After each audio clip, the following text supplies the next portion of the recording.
Yo, what's going on, guys? This is Houston Sports Talk back into the video today. We're going to be talking about how the Washington Wizards are going to shock the entire NBA next season. And this is a topic I might get flamed for, but it happened last year, so I'll do it again. Last year, I came up with a huge hot take last year at the time in July that the Detroit Pistons would shock the entire NBA in the 2024-25 season. I saw the vision for this Detroit Pistons team last summer. But I'll be honest, even though I predicted the Pistons would jump from being a 15 seed to I think I said they'd be 10 seed, they'd be a play-in team. They definitely did better than I thought. They were a 6 seed and tripled their win total. So even though I predicted that they were going to take a big jump, they still did better than I thought they would. And if you don't believe me, go look on my channel. It is the most popular video I've received in my channel's history of the Detroit Pistons video. All right. I see the same thing with this Wizards team. And the reason I was able to see with the Detroit Pistons last year was because I saw in their team what I saw with my favorite team that exact season with the Houston Rockets. The Houston Rockets in the 2022-23 season were a 22-win club team. I mean, they were 22 wins. It was really bad. They were a young team that had a lot of young talent. You could see the young talent was there, but they didn't know how to win ball games, and they needed veterans to come in and help them learn how to win ball games. So what did the Rockets do in the 2023 offseason? They signed Fred VanVleet. They signed Dillon Brooks. They signed Jeff Green, Jock Landale, Aaron Holiday. They make a bunch of additions that really can help this Rockets team take the next step. What do they do in the 2024-25 season? 19-win improvement. Win improvement goes from, win total goes from 22 to 41. And the Rockets, who were the 15th seed the year before, nearly get into the play-in.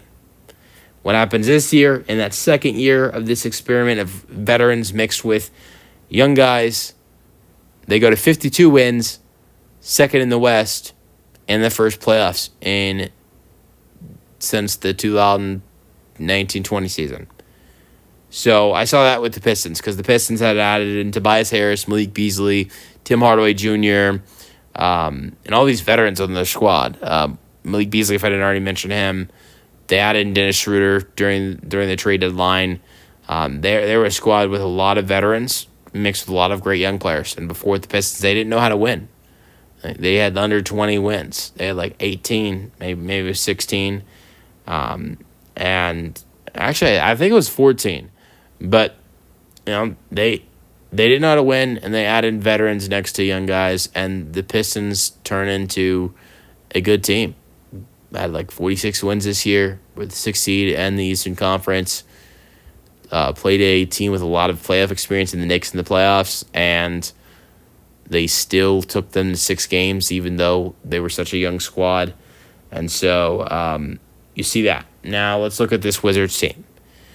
What have they done? They've done, I think, exactly what the Rockets and Pistons have done. I just think the only thing is this Wizards young core is not as strong as maybe the Rockets or Pistons young core was. Well, let's look at the veterans on the squad. You've got CJ McCollum, who's averaged 20 points per over 20 points or over 20 points per game in his last 10 seasons. He's a great 3-point shooter, almost 40% in his career. He's made almost 2,000 3-pointers in his career. That's one of the veterans that you've added in. You added in Chris Middleton, a 3-time All-Star, and another guy who can be a great scorer if you need him to, but also a veteran who's been around the league for a long time. So you've got Middleton, you've got Smart. You also added in, this was last deadline, alongside Middleton, Marcus Smart, a former Defensive Player of the Year winner, at times can be a solid 3-point shooter, and a solid facilitator. Then, in this trade today, where they said Jordan Poole and Sadiq Bey in the trade, they also got Kelly Olynyk, another veteran, who can be potentially good for Alex Sarr. Great 3-point shooter. Another good 3-point shooter. Good 3-point shooter for a big man. And just a solid backup center. So, and you've got those four veterans. You've also got Rashawn Holmes on the bench, another veteran. So you've got a bunch of veterans. And then you look at the mix of the young guys. So you mix the veterans with the young guys, and that's what the Rockets did last two seasons, and something they're probably going to continue to do next season, it seems like. And then what the Pistons did this year. You've got Alex Sarr, really nice young stud, averaged 13-7 in his rookie year. Bob Carrington at the point guard position seems like a dude that is going to be a stud for this Wizards team. A.J. Johnson is someone they got in that Kyle Kuzma trade. I think he's got solid potential. Keyshawn George, it was a rookie that looked really solid for the Wizards last year. Bayo Coulibaly is a stud for this Wizards team. Corey Kispert as well is a really nice, young player who's a little bit more experienced than some of the other names on this list, but a really nice young player with great three-point shooting. And so you look at those six guys, and they're mixed in with the four vets that I talked about. Now, let's also look at the fact that the Wizards have the 6th and 18th overall pick in tomorrow's NBA draft. So then you add in two other young players alongside the six young players I just mentioned. So it's it's like 8 young guys mixed in with 4 veterans, and that is what has worked in the last 2-3 seasons for 2 different teams with the Rockets and the Pistons. And I think the Wizards can take a jump. I don't think they take as big of a jump as the Pistons did last year. I think when I talk about the jump they make, I think it's going to kind of be like more of a jump like the Rockets did in their first season. The Rockets in their first season went from 22 wins to 41. I don't know if they'll take that much of a win jump, but I think they could look into being, moving up in the standings. Last year they won 18 games.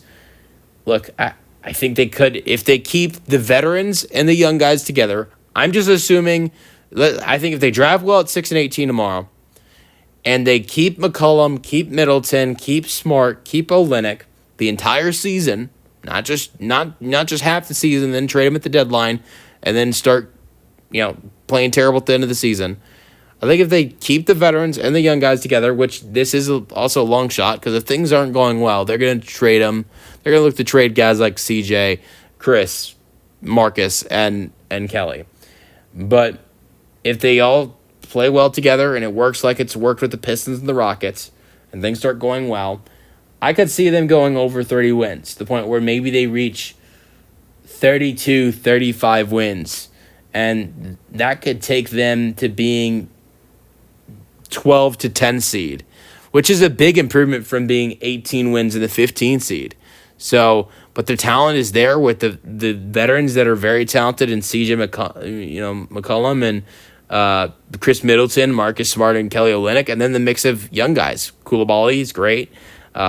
You've got Sarr, Corey Kispert. I think there's a lot of great three-point shooting on this Wizards team as well. So let me know your thoughts on the Wizards in the comment section, and peace out.